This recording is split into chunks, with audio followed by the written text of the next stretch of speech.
La technologie ne sauvera pas le monde, mais on ne sauvera pas le monde sans la technologie. Chaque mois, Objectif 2050 s'intéresse aux innovations technologiques du monde de demain.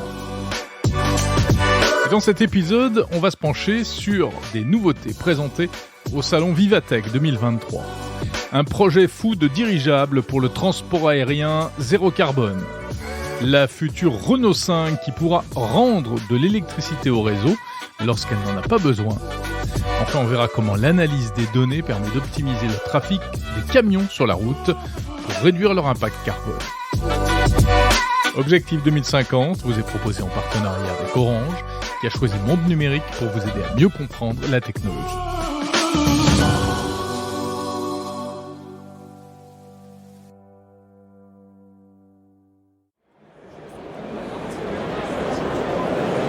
150 000 visiteurs selon les organisateurs, autrement dit un véritable succès. Le salon Vivatech s'est tenu du 14 au 17 juin 2023 à Paris. Un salon des technologies fortement marqué cette année encore par les innovations au service de la transition énergétique et environnementale. J'en ai retenu 3 pour cette émission, parmi les innombrables solutions et projets présentés. Pour commencer, je vous emmène faire un tour en dirigeable. Mais attention, le dirigeable du futur. En tout cas, c'est comme ça qu'il se présente. Un moyen de transport aérien non polluant, car électrique, à énergie solaire et à hydrogène.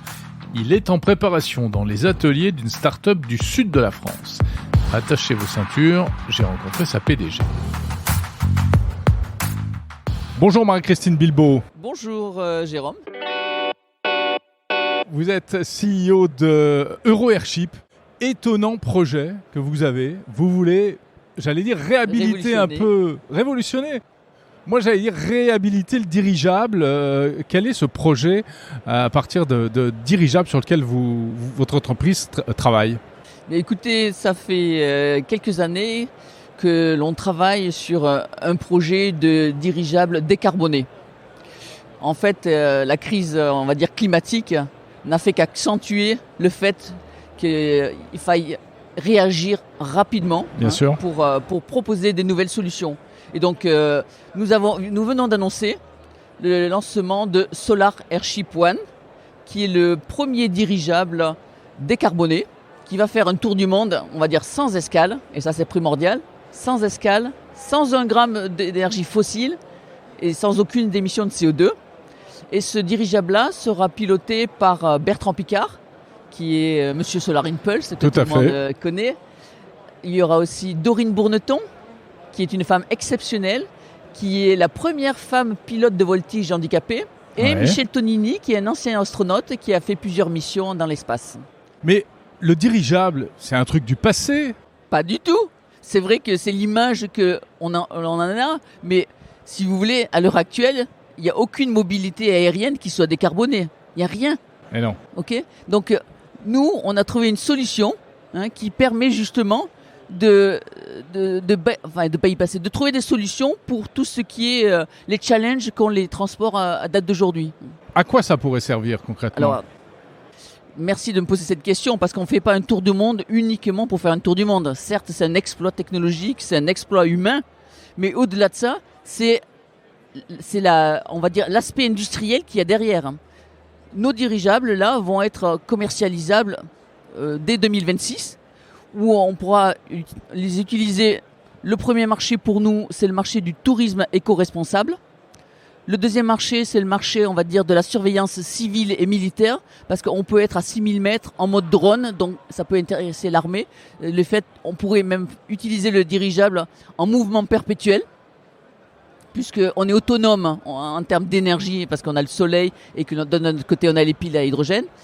Le troisième marché, c'est le marché aussi du transport de charges lourdes, logistique. Après, on adresse aussi le marché le support humanitaire. En cas de catastrophe naturelle, on est prêt à agir, à intervenir immédiatement, puisque, si vous voulez, le dirigeable, il décolle, il se pose verticalement, donc on n'a pas besoin d'infrastructure au sol. Et puis le dernier marché, c'est le marché de l'aide pour désenclaver les pays qui le sont. Oui, donc ça fait effectivement beaucoup de perspectives. Techniquement, comment ça fonctionne ? Vous m'avez dit, avant qu'on commence cet enregistrement, il y a beaucoup de technologie. En quoi est-ce qu'il y a de la technologie là-dedans ? Alors, si vous voulez, les dirigeables ont périclité, on peut dire, juste après la Deuxième Guerre mondiale, parce que la technologie ne correspondait pas aux besoins des marchés et des dirigeables, entre autres. Aujourd'hui, c'est plus du tout le cas. Ce qu'on a fait, c'est qu'on est reparti sur les fondations, je veux dire, de ces gros dirigeables qui avaient prouvé qu'on pouvait le faire, qui avaient parcouru des millions de kilomètres, transporté des milliers de personnes, comme ça. Et donc, du coup, on s'est dit, cette base-là, elle doit être bonne. Donc, on est parti sur ces bases-là et on a fait énormément d'études. On a fait 10 ans de R&D, autofinancés. Plus, on a fait des travaux en partenariat avec Capgemini Engineering. On a travaillé plus de 3 ans avec eux, où ils nous ont fait, si vous voulez, toute l'industrialisation, toute l'ingénierie de pré-industriel. Le démonstrateur solaire, en fait, comment il marche ? Oui, rappelez-nous comment fonctionne un dirigeable et le vôtre en particulier. Donc le dirigeable, c'est un appareil qui est plus léger que l'air. Pourquoi ? Parce qu'il a un gaz porteur qui est plus léger que l'air. Le gaz porteur que l'on utilise, c'est l'hélium. Et l'hélium est un gaz qui est 100% inerte. Donc il n'y a pas de risque d'inflammabilité, rien du tout. D'un point de vue sécurité, c'est très important. Parce que j'imagine que les gens ont toujours en tête l'incendie du Hindenburg. Voilà. Alors, maintenant, c'est plus du tout le cas. Ça ne peut plus être le cas. Un dirigeable ne peut pas prendre feu en vol comme ça, comme à l'époque. Pas du tout. Parce que je vous dis, l'hélium, c'est un gaz qui est simplement inerte. La deuxième chose, c'est que, si vous voulez, ce dirigeable-là, qui fait 150 mètres de long, il est recouvert de 4800 mètres carrés de voile solaire. Je ne sais pas si vous vous rendez compte, c'est la taille d'un terrain de football. D'accord. Donc, en fait, la journée, les voiles solaires produisent de l'énergie qui font tourner les moteurs électriques. La partie qui n'est pas utilisée est stockée dans des batteries. Et puis, en fait, la nuit, on a besoin de compléments puisqu'il n'y a plus de soleil, donc les voiles ne marchent plus. Donc, on a besoin de compléments d'énergie et on l'a avec les piles à combustible. En fait, nous fabriquons de l'hydrogène vert à partir de l'électrolyse. Vous fabriquez de l'hydrogène vert en vol ? Oui, avec un système d'électrolyse. Donc à partir de quoi ? De l'eau. De l'eau et vous passez faire. De l'eau récupérée dans l'air ? Non, on embarque de l'eau. Vous embarquez de l'eau ? On a un réservoir d'eau spécial. D'accord. Justement pour fabriquer cet hydrogène.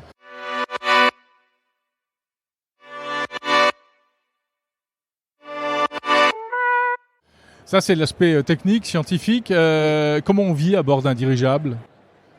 Écoutez, ma foi, je pense que... C'est grand comment ? Il y a quel espace ? Alors, voilà. Donc, si vous voulez, il y a deux choses. Il y a la cabine du démonstrateur solaire, qui est une cabine spéciale, parce qu'en fait, il n'y aura que 3 pilotes. Si vous avez une partie cockpit, vous avez une partie zone vie, qui représente à peu près 35 mètres carrés, où vous aurez 2 cabines, un espace de vie, une petite cuisine, enfin voilà tout ce qu'il faut. Et puis l'arrière de la cabine qui va être réservé à la zone technique, où il y aura donc le stockage des piles à combustible, des réservoirs, voilà. C'est plus grand qu'un sous-marin ? Oui, c'est plus grand que sous-marin. Oui, mais c'est pas non plus le grand luxe, quoi. Alors ça c'est la partie, ça c'est le démonstrateur solaire. D'accord. La partie commerciale, on va dire, une cabine. Par exemple, nous on a développé 3 modèles. Le 10 tonnes, le 50 tonnes et le 400 tonnes. Quand je dis 10 tonnes, c'est 10 tonnes de charge emportée. Mmh. Ça équivaut, ou alors si on l'utilise sur du tourisme, c'est à peu près 46 personnes. Donc quand vous l'utilisez pour du tourisme, vous aménagez la cabine pour accueillir justement tous ces gens-là. Ouais. Et donc en fonction des opérateurs que l'on aura, les cabines seront plus ou moins luxueuses. Oui, comme les avions. Comme les avions, si vous voulez. Dans le tourisme, là, on prévoit 2 choses. La première chose, c'est d'utiliser donc le dirigeable, un peu comme font les bateaux-mouches, où ils transportent des gens, ils font un tour, ils reviennent. Nous, on va faire pareil. On va embarquer des gens, on va monter, on va survoler des endroits touristiques, historiques, en fonction des circuits.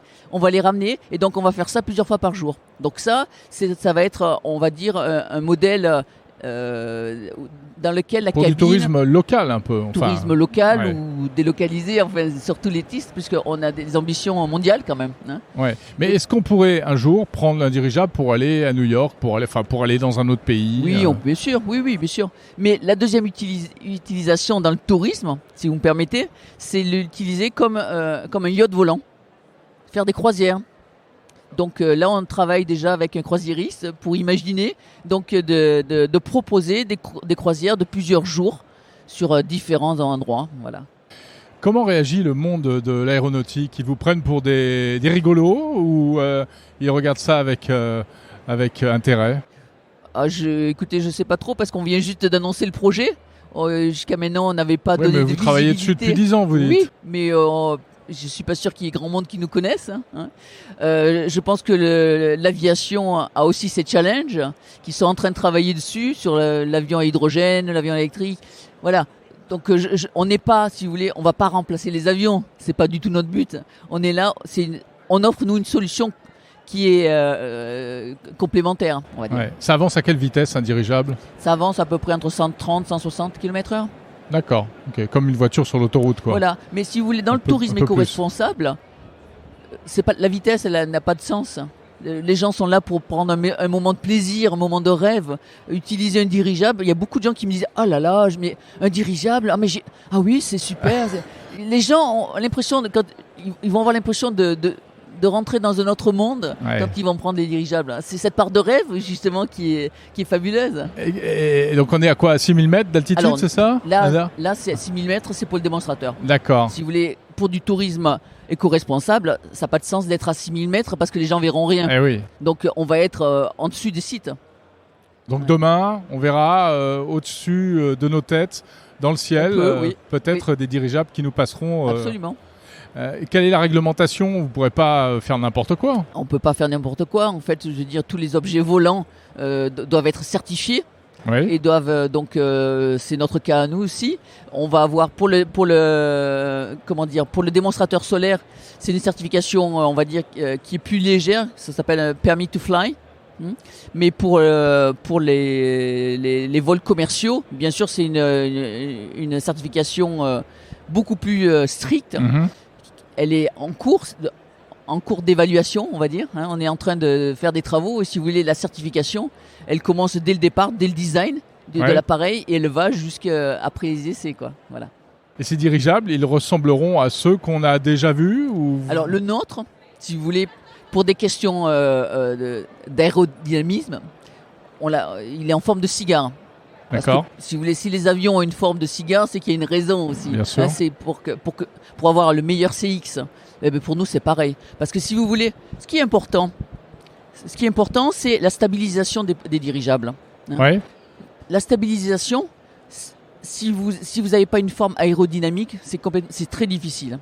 D'autre part, si vous voulez, la stabilisation, ça permet de sortir par tous les temps. Si vous ne sortez pas par tous les temps, vous ne pouvez pas être rentable. Okay, vous ne pouvez pas dire par exemple à un logisticien, ben non, aujourd'hui on ne transporte pas parce qu'il ne fait pas beau. Oui, bien sûr. Ça paraît aberrant. Mais nous, on sort dans les mêmes conditions qu'un avion cargo. D'accord. On n'est pas kamikaze, hein, mais on sort exactement dans les mêmes conditions. Voilà. C'est-à-dire quasiment par tout temps? Presque par tout temps, oui. Impressionnant. On a hâte de voir ça. Ça fait rêver. Merci beaucoup, Marie-Christine Bilbao, CEO de Euro-Airship. Merci beaucoup. J'ai été ravi de faire partager mon enthousiasme sur cette nouvelle mobilité décarbonée. Absolument. Merci.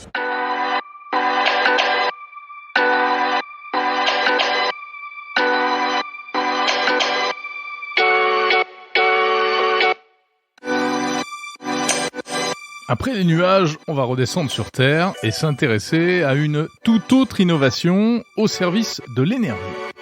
Si vous décidez d'acheter la prochaine Renault 5 électrique qui sortira en 2024, eh bien vous pourrez bénéficier d'un tout nouveau système intelligent permettant au véhicule non seulement de se recharger à la maison sur votre borne de recharge, mais également de rendre de l'électricité au réseau.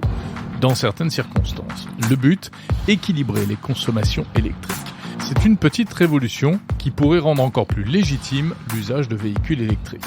C'est ce qu'on appelle le système V2G, Vehicle to Grid, le grid étant le réseau. La marque Mobilize, filiale du groupe Renault, présentait à Vivatech cette solution quasiment nouvelle en France qui pourrait prendre son envol avec un véhicule grand public comme la fameuse Renault 5. On en parle avec Alain Toral, directeur Énergie Solutions chez Mobilize.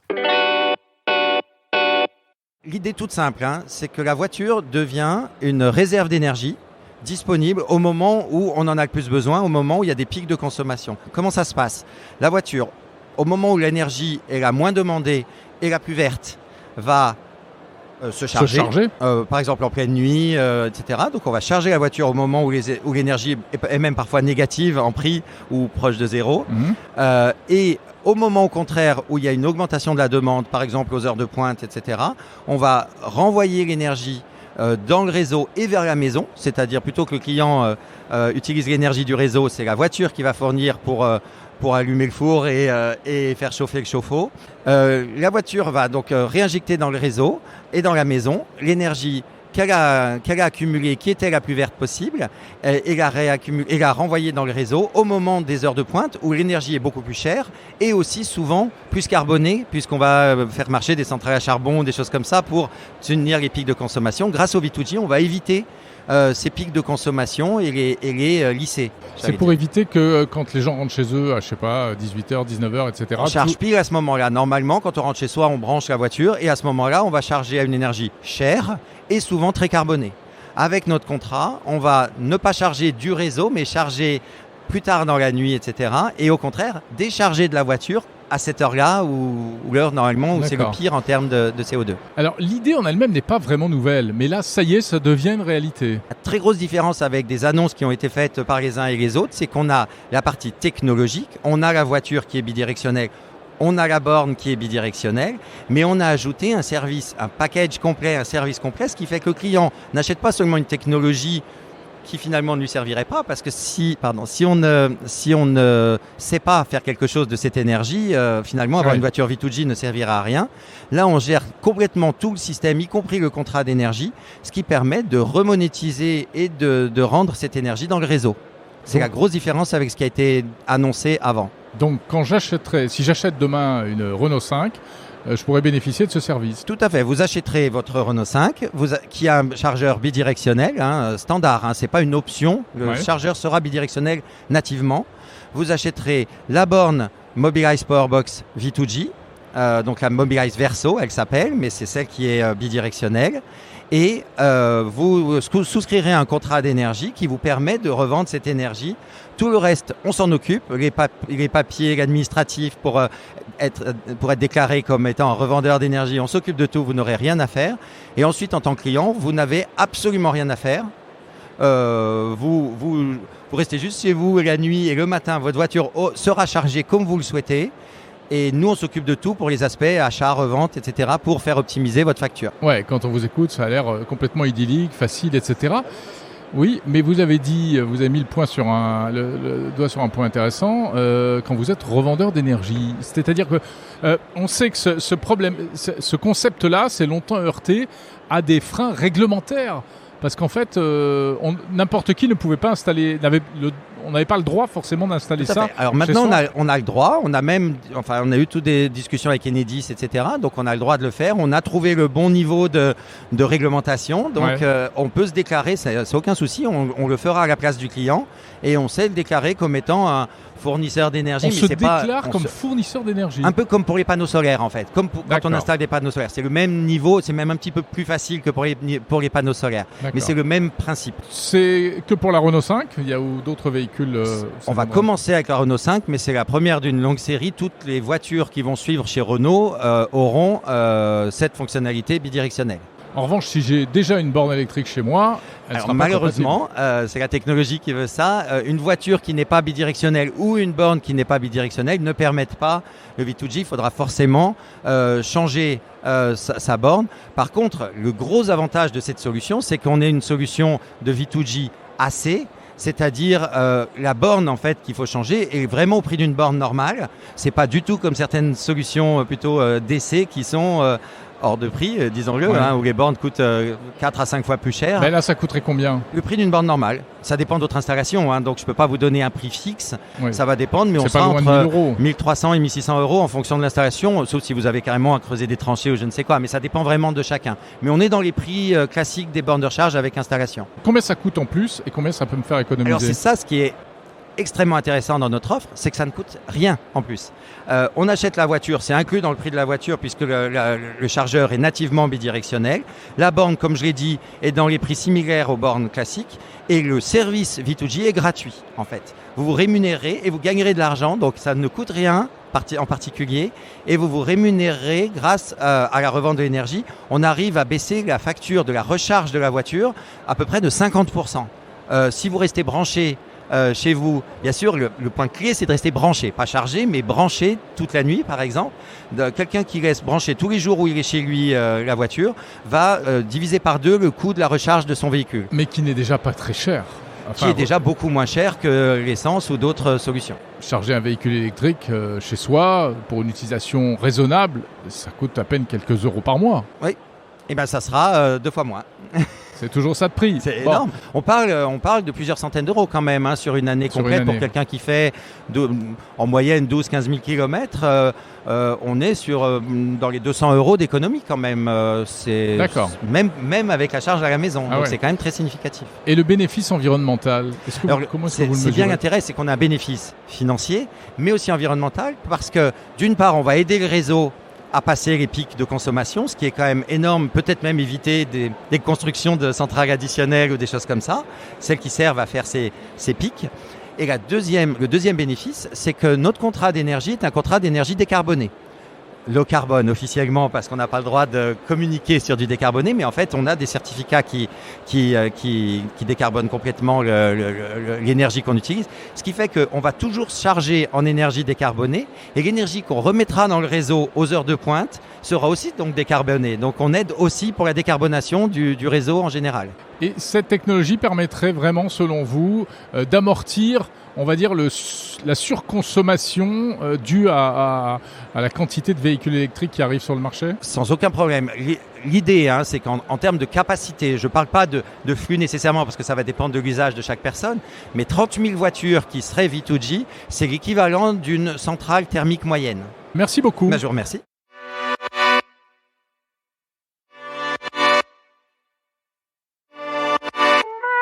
Pour compléter les explications d'Alain Toral de chez Mobilize, voici les précisions d'un autre intervenant dans cette solution, car le système V2G ne peut fonctionner que grâce à la technologie, grâce à des équipements connectés, intelligents, capables de faire communiquer entre le véhicule, la borne, le réseau électrique.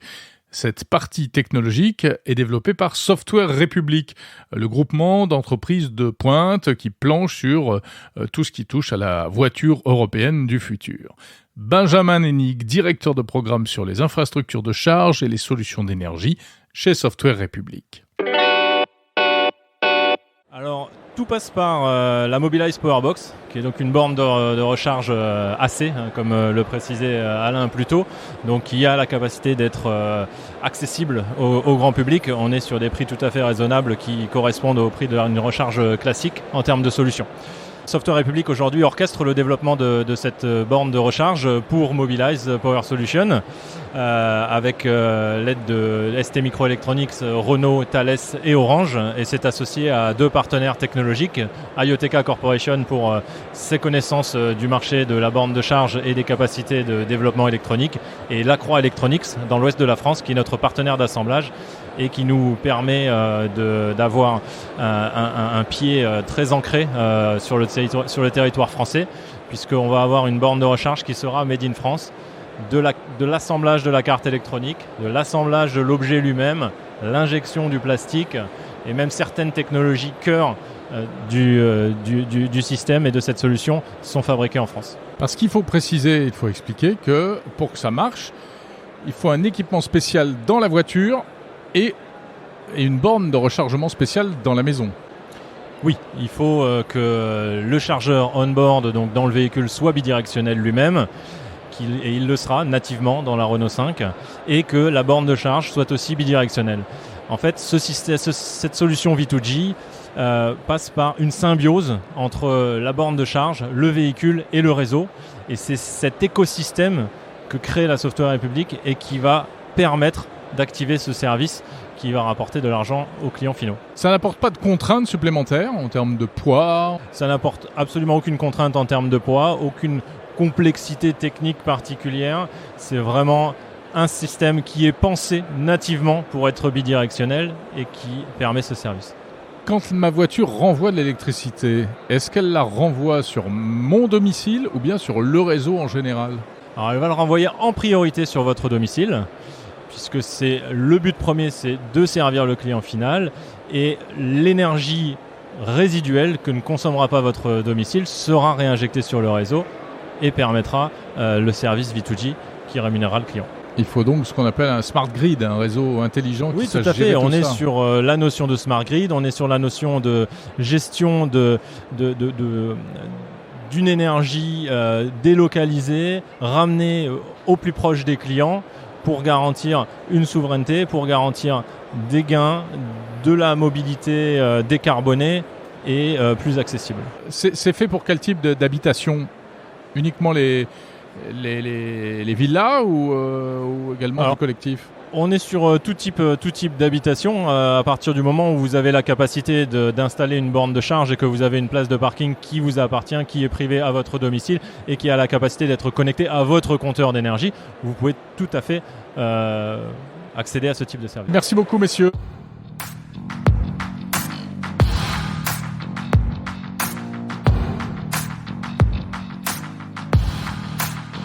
En attendant qu'il y ait encore plus de véhicules sans émissions de CO2 sur les routes, la diminution de gaz à effet de serre, ça passe aussi par l'étude fine et scientifique de toutes les données liées au trafic routier. Mais comment collecter ces données? Eh bien, des chercheurs du groupe Orange ont trouvé une solution. Ils ont mis au point un outil d'analyse en temps réel du trafic des camions grâce au réseau télécom.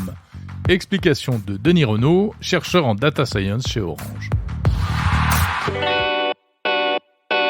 Tout ça, ça part d'un constat au départ que le trafic de marchandises en France représente environ 10% des émissions totales de gaz à effet de serre. Ces marchandises sont acheminées pour plus de 80% par des poids lourds. Aujourd'hui, on a une connaissance relativement limitée des déplacements de ces poids lourds sur le territoire. On est capable de compter le nombre de poids lourds qui circulent en un point du territoire. On peut regarder aussi sur des photos satellites de manière statique. Mais on a une vision très limitée des origines et destinations des flux de ces poids lourds, ce qui est un frein à la réorganisation des schémas d'acheminement logistique.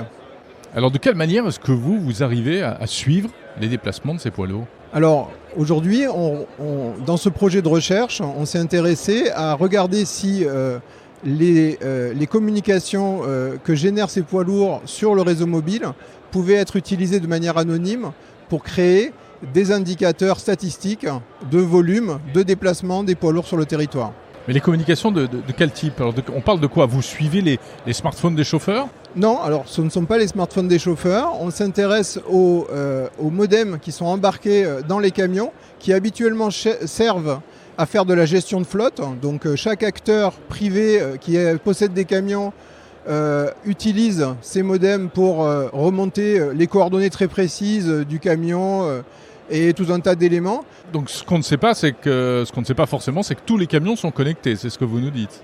Alors oui, la plupart, vraiment la plupart, et aujourd'hui tous les camions neufs le sont. Donc ce sont ces données-là, enfin les données transmises par ces installations que vous suivez. C'est la connectivité des camions eux-mêmes. Alors, c'est pas exactement la connectivité des camions. La connectivité et les échanges qui sont réalisés entre le camion et son gestionnaire de flotte restent totalement privés. Par contre, les traces laissées sur le réseau qui sont relativement frustres, qui concernent principalement l'utilisation des antennes relais, elles sont exploitées par le système. D'accord. Donc en fait, vous savez quelle quantité de camions passe par tel et tel endroit. Ça n'existait pas, ce type de traçage précédemment? Alors, ce qui n'existait pas, c'est la connaissance des origines-destinations à l'échelle du territoire et sur des durées longues. Ce qui était réalisé jusque-là, c'était soit des enquêtes ponctuelles pour avoir une idée de la répartition des flux pouvant exister pendant une période de temps, ou bien la connaissance sur un point de passage de la quantité réelle qui circule. Donc en fait, vous effectivement, vous avez le privilège de voir ce qui se passe sur votre réseau télécom.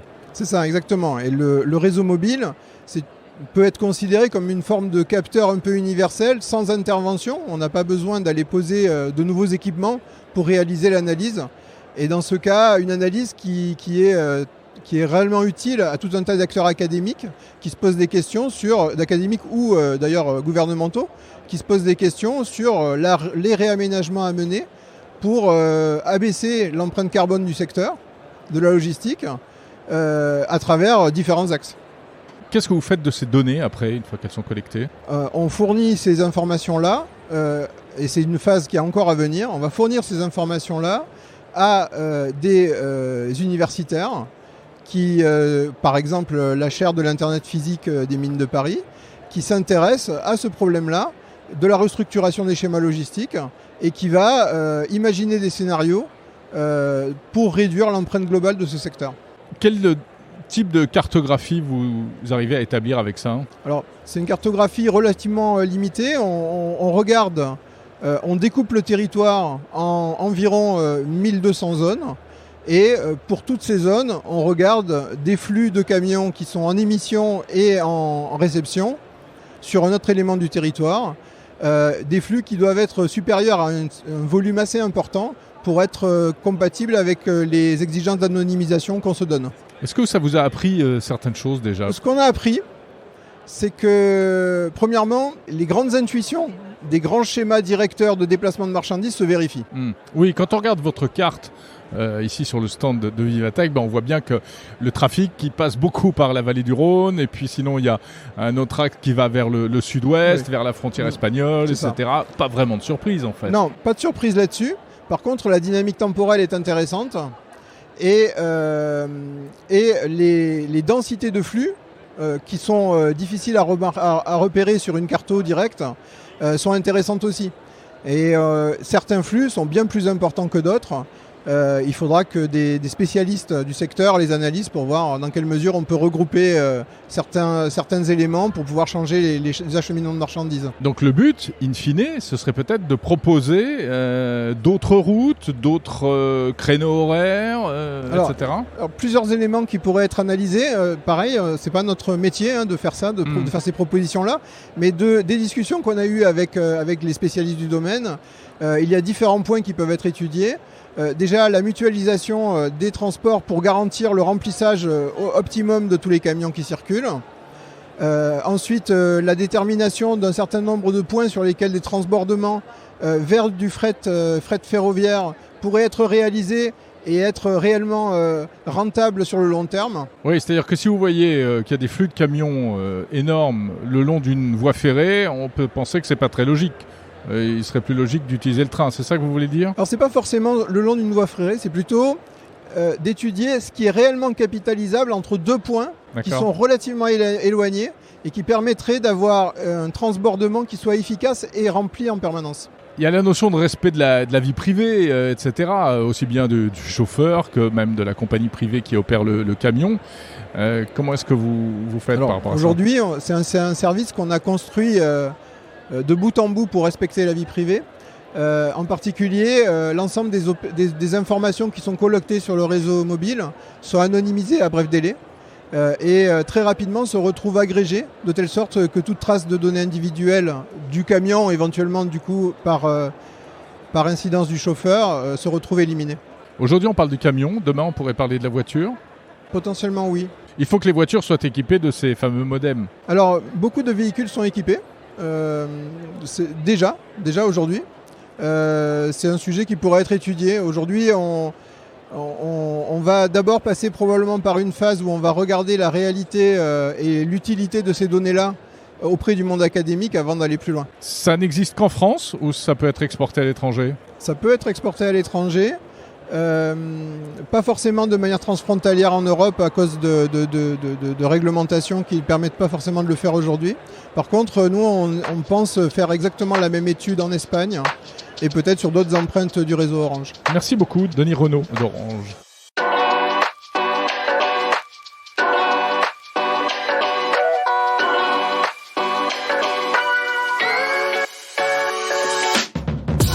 Voilà pour ces innovations technologiques au service de la transition environnementale présentées au salon Vivatech 2023. Merci d'avoir écouté Objectif 2050, une émission de Monde Numérique avec le soutien d'Orange. Prochain épisode dans un mois. D'ici là, retrouvez les autres épisodes d'Objectif 2050 sur toutes les plateformes de podcast et sur le site mondenumérique.info. Prenez soin de vous et de la planète. Salut.